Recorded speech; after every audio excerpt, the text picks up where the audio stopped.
Donald Trump saluted a royal guard expecting a show of respect, but he didn't get one.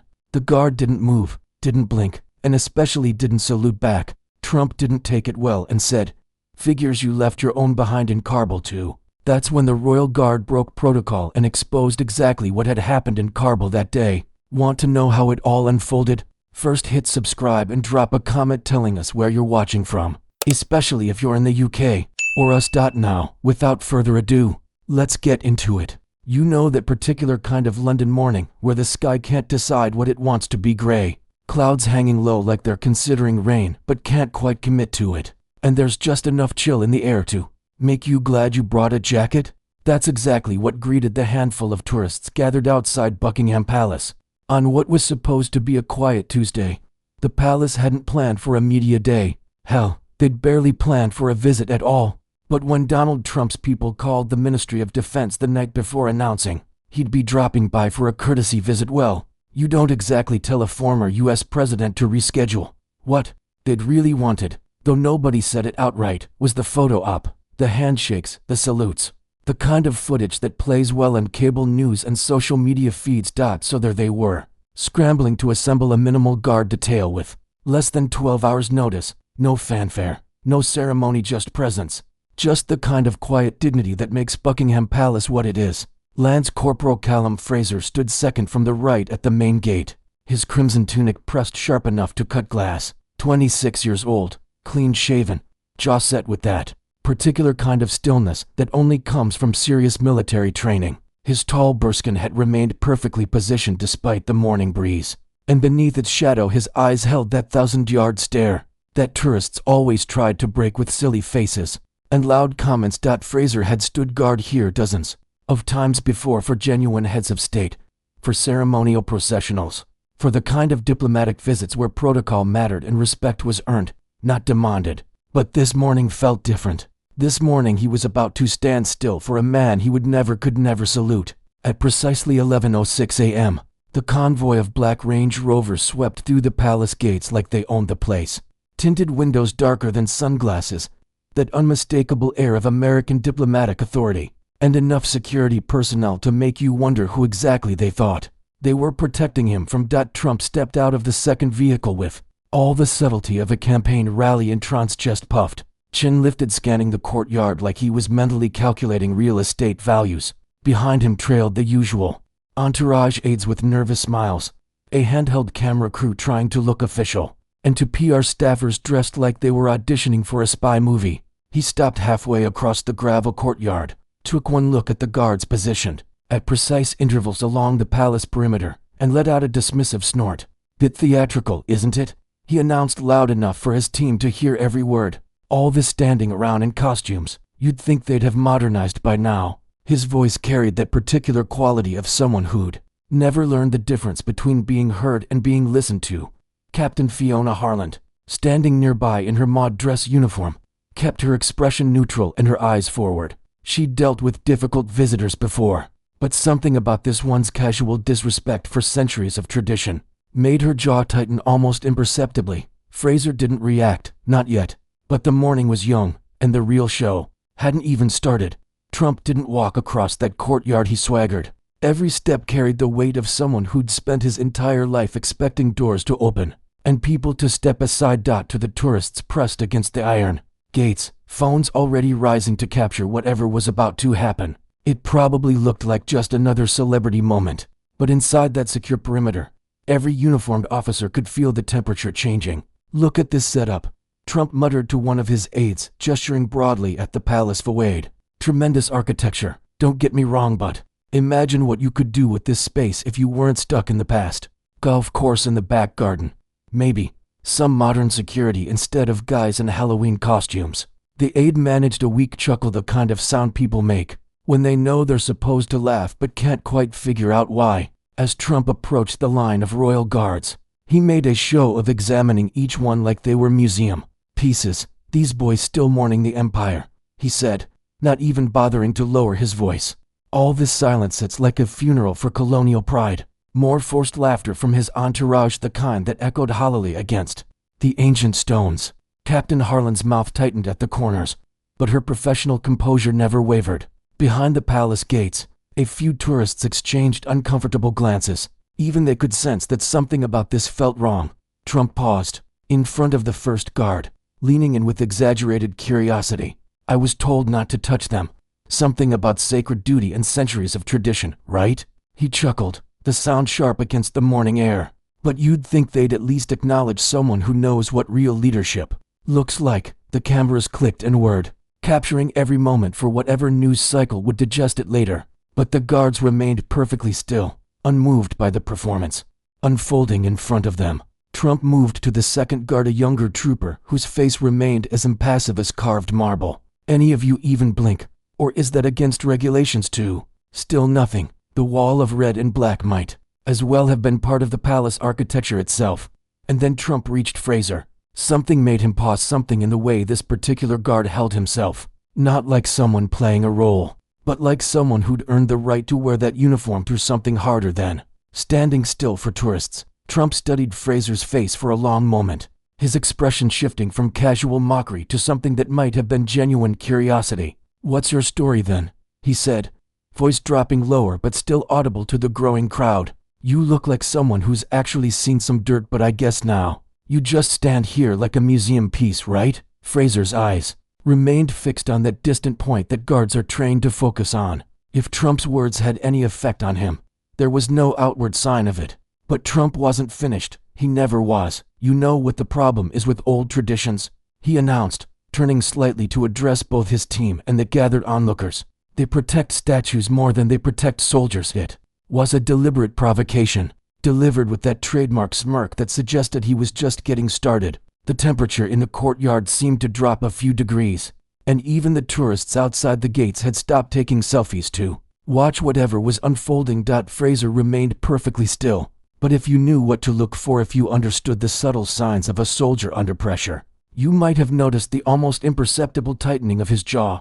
And Trump, with the instincts of a predator who'd spent his life finding people's weak spots, noticed it too. Trump began to circle in front of Fraser like he was inspecting a piece of equipment that might be defective, the kind of slow, deliberate movement designed to unnerve, to provoke, to establish dominance through proximity alone.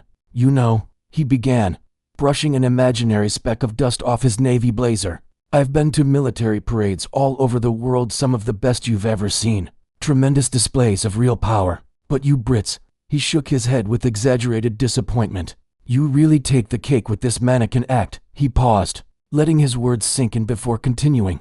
"Back when I was commander-in-chief, we were the ones doing the real work. Afghanistan, Syria, dealing with actual threats, while your people were what? Making sure their buttons were polished." Captain Harlan's fingers twitched behind her back, but she maintained her position. The other guards remained motionless, though something in the air around them had shifted. Even the tourists could feel it, that electric tension that builds just before a storm breaks. Trump stepped closer to Fraser, clearly enjoying the silence, filling with his voice. "You want to know who really ran that evacuation in Kabul? We did. The United States, not Britain, not NATO, certainly not guys like you standing around in red coats."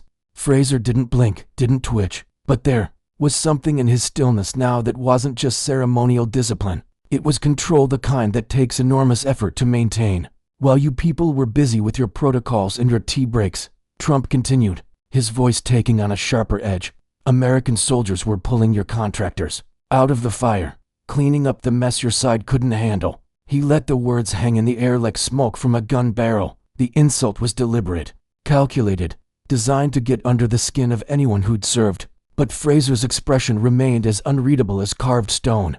Trump noticed the lack of reaction and leaned in closer, lowering his voice to something more intimate, but still audible to those nearby. "You, that hit a nerve, Hud," he said with satisfaction. "We lost good Americans saving British civilians because your people couldn't get their paperwork sorted fast enough." For the first time since Trump had arrived, Fraser's jaw tightened visibly, just slightly, just enough for someone watching closely to notice that the words were landing exactly where they were aimed. And Trump, with the instincts of someone who'd built a career on finding pressure points, saw it immediately. "You should be thanking us," he said flatly, his voice dropping to just above a whisper. "Instead you just stand there pretending you're above it all. But I've read the after-action reports. Your people abandoned their own medics at that airport. Absolutely disgraceful." Captain Harlan shifted her weight almost imperceptibly. She was still maintaining protocol, but every muscle in her body had gone tense. Around the courtyard, the other officers were standing straighter, their professional composure masking what was clearly growing anger. Trump straightened up and turned toward the cameras his team had discreetly positioned for maximum coverage. Maybe if they'd spent less time standing like statues and more time fighting like soldiers, we wouldn't have lost so many good men cleaning up their mess.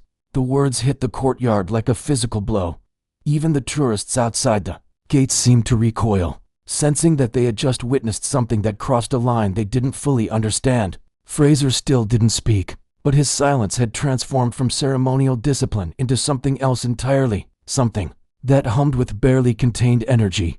Because what Trump didn't know, what none of his handlers had bothered to research, was that Callum Fraser hadn't just read about Carball in after-action reports. He had been there. He had stood at that gate. He had watched people die, and he remembered exactly who had been left behind. The courtyard had gone dead quiet, not the ceremonial kind of quiet that usually surrounded the royal guards, but the heavy, oppressive silence that falls just before something breaks. Even Trump's team seemed to sense it, shifting uncomfortably as they watched their boss push whatever boundary he was testing. Trump straightened his spine with theatrical precision, squaring his shoulders as he glanced toward the cameras.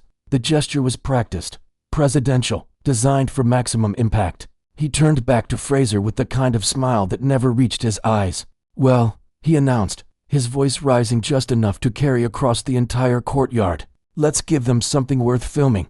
And with that, he raised his right hand in a deliberate, exaggerated salute, not the kind offered between military professionals as a mark of respect, but the kind performed for an audience, a prop in whatever narrative he was trying to construct. He held it there, stiff and theatrical, eyes locked on Fraser's face like he was waiting for applause. That would never come. The world seemed to hold its breath. Fraser didn't move, not a muscle, not even a blink. The silence stretched between them like a taut wire, and for a moment it felt like the entire palace was balanced on the edge of that stillness.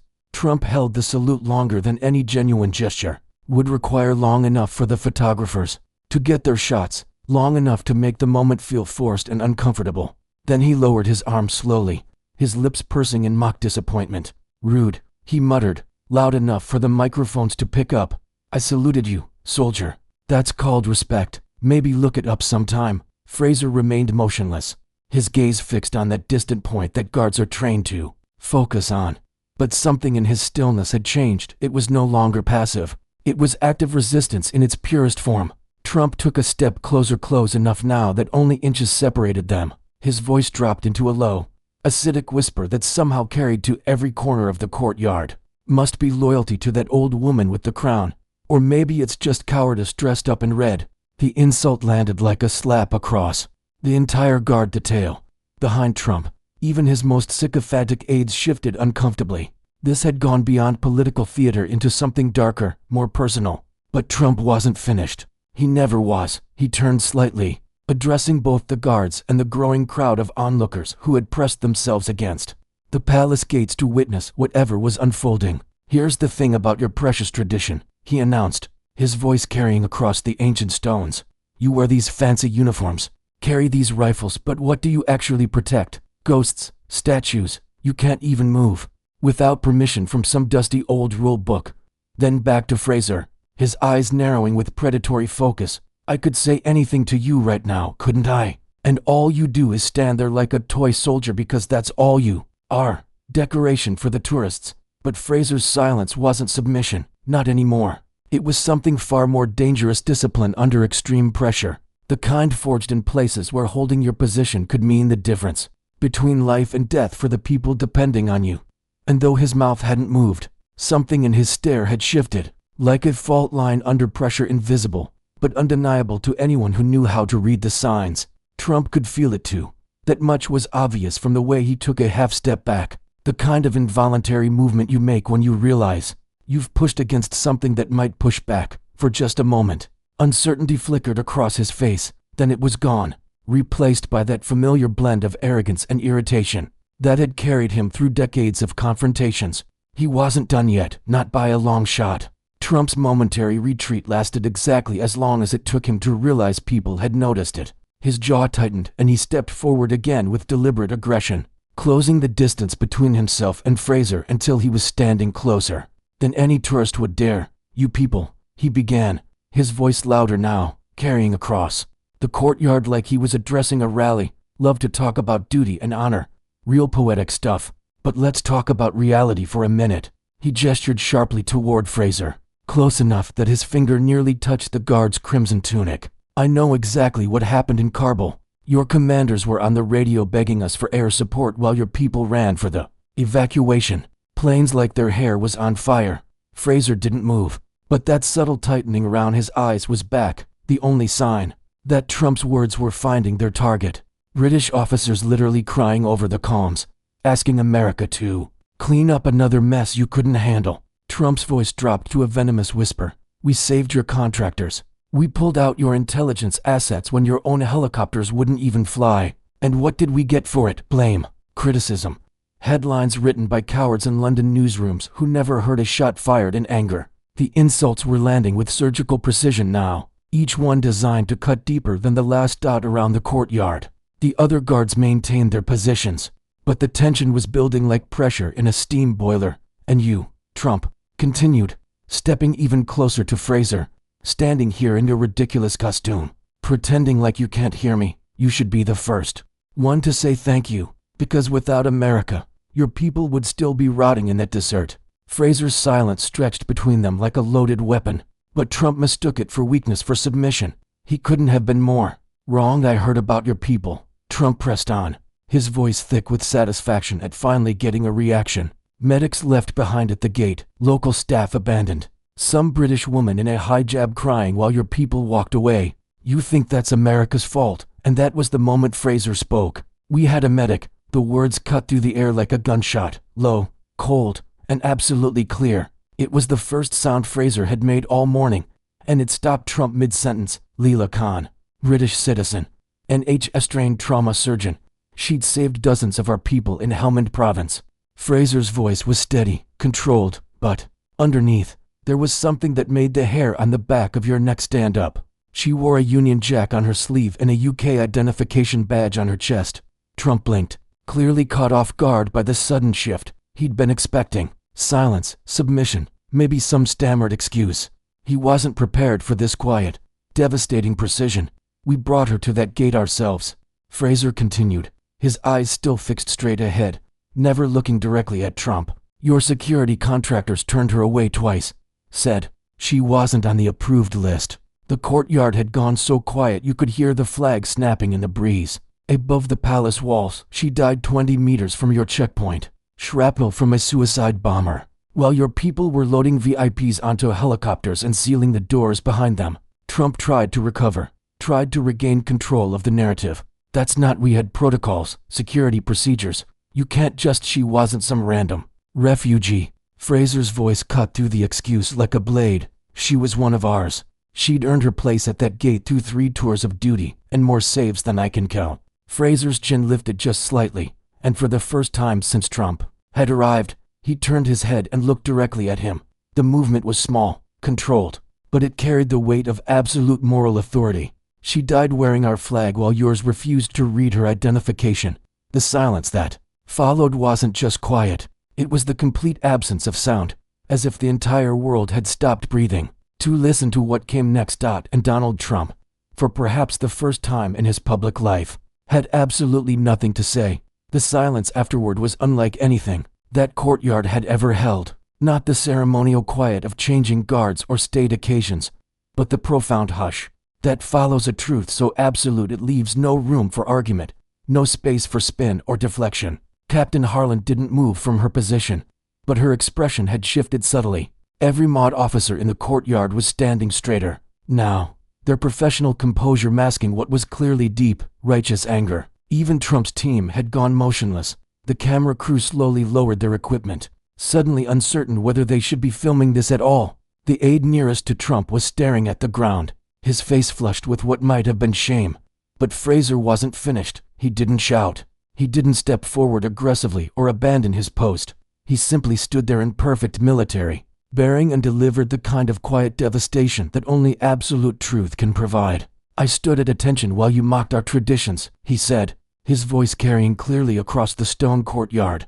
I remained silent while you twisted our history to make yourself look bigger. I held my position while you turned our service into a punchline for your cameras. Trump tried to interject with a weak, "Now wait just a but Fraser's voice cut through it like it wasn't even there. But I will not stand silent while you dishonor the memory of someone who died serving the same mission you abandoned." The words hit with the force of an artillery shell. Every syllable was pronounced with military precision, each one finding its target with devastating accuracy. Leela Khan wasn't collateral damage in some bureaucratic mix-up, Fraser continued, his gaze never wavering from Trump's face. She was a British Army medic who saved lives under fire. She earned her evacuation through courage and competence. And your people, following your administration's policies, refused her passage because she didn't look like their idea of what a British soldier should be. Trump's mouth opened and closed like a fish out of water. His usual arsenal of deflections and counterattacks seemed to have deserted him entirely. "You want a salute?" Fraser asked, his voice dropping to a whisper that somehow carried to every corner of the courtyard. "Earn one." And then, just like that, he resumed his original position, shoulders back, chin up, eyes forward, a breathing monument to everything his uniform represented. The transformation was instantaneous and complete. One moment he was a voice of moral authority delivering judgment. The next, he was simply a royal guard at his post, as still and silent as the stones beneath his feet. Trump stood there for what felt like an eternity but was probably only seconds, blinking like someone who had walked into a room expecting applause and received only the echo of his own footsteps. Captain Harland finally broke the spell, stepping forward with the kind of calm authority that brooks no argument. "Sir," she said, addressing Trump directly, "your vehicle is waiting." It wasn't a request, it wasn't a suggestion.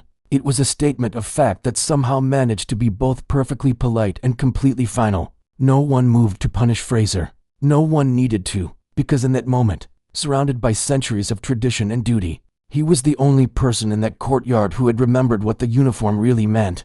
And every single person present, including Donald Trump, understood that perfectly.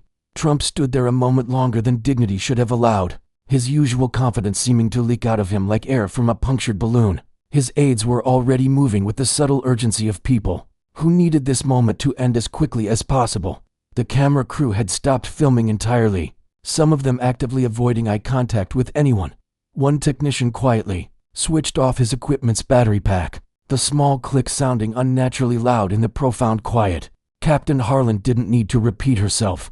Her presence was enough, the kind of quiet authority that doesn't require enforcement, because it's already been accepted by everyone involved, including the person being managed. Trump cast one last glance at Fraser, his expression cycling through what might have been confusion, anger, and something that looked almost like recognition, but he didn't speak. For once in his public life, he seemed to understand that words would only make things worse. He turned sharply and began walking back toward the waiting convoy, his footsteps echoing against the ancient stones with a hollow quality that seemed to emphasize how alone he was in that moment. His entourage fell into step behind him, but there was no energy in their movement, no sense of triumph or satisfaction.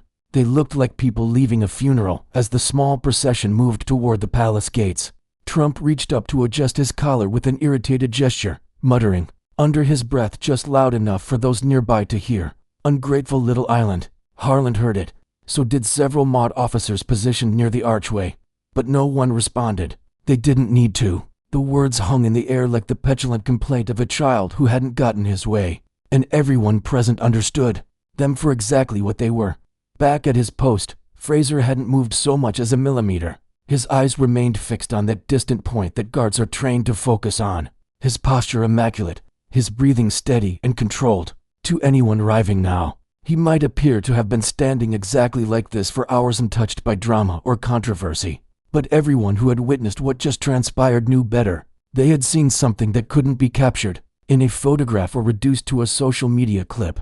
They had watched a moment when duty and conscience aligned so perfectly that silence became more powerful than any speech, and stillness carried more authority than any gesture. As Trump reached his vehicle, he paused with one hand on the door handle, looking back across the courtyard. One final time, the guards remained at their posts, unmoved and unmoving. The palace staff maintained their professional composure, The very stones seemed to radiate the weight of centuries. He ducked into the Range Rover without another word, the door closing with a soft thud that somehow carried the finality of a book being shut. Moments later, the convoy began its departure, tires whispering against gravel as it glided back through the palace gates and disappeared into the London traffic. But in the courtyard, nothing had changed. The tourists remained where they were, many of them still processing what they had witnessed. Some had tears in their eyes, though they might not have been able to explain exactly why. Others simply stood in contemplative silence, understanding that they had been present for something significant, something that would stay with them long after they returned home. The scheduled ceremonies continued their precise choreography. Drums beat their measured rhythm in the distance. Boots marched in perfect unison. The flowing river of red and gold moved forward with all the weight of tradition and duty behind every step. Fraser would maintain his post until the exact moment his relief arrived, then march away with the same flawless precision he had demonstrated throughout this entire ordeal. No acknowledgement of what had transpired, no glances toward the crowd, no suggestion that anything unusual had occurred. He would simply execute his duty and disappear beneath the palace archway, leaving behind a courtyard full of people who would never quite look at courage the same way again. As he eventually vanished from view, the spectators didn't cheer or applaud. They didn't need dramatic gestures or satisfying conclusions. They had witnessed something far more profound than theater. They had seen what happens when real authority meets manufactured importance. They had learned that the most powerful response to unearned demands isn't always a response at all. They had discovered that sometimes the strongest thing you can do is simply refuse to be moved. And in a world of constant noise and endless performance, they had been reminded that true strength often speaks softest of all. So here's the question that matters. When someone demands respect they haven't earned, do you give it to them anyway? Or do you stand your ground the way Fraser did, holding the line for something bigger than yourself? And maybe more importantly, in our age of instant reactions and viral moments, is there still power in choosing dignity over drama? Drop your thoughts in the comments below. We read every single one, and these conversations matter more than you might think. If this story moved you, if it made you think about honor and duty in a new way, smash that like button. It genuinely helps more than you know. Make sure to subscribe and hit that notification bell so you never miss our daily stories about the incredible people who guard these traditions with their lives. And if you know someone who thinks real strength means making the most noise until people pay attention, share this video with them right now. Our next Royal Guard story is waiting on your screen. Click it and dive in. We'll see you tomorrow with another reminder that true authority doesn't demand recognition. It simply stands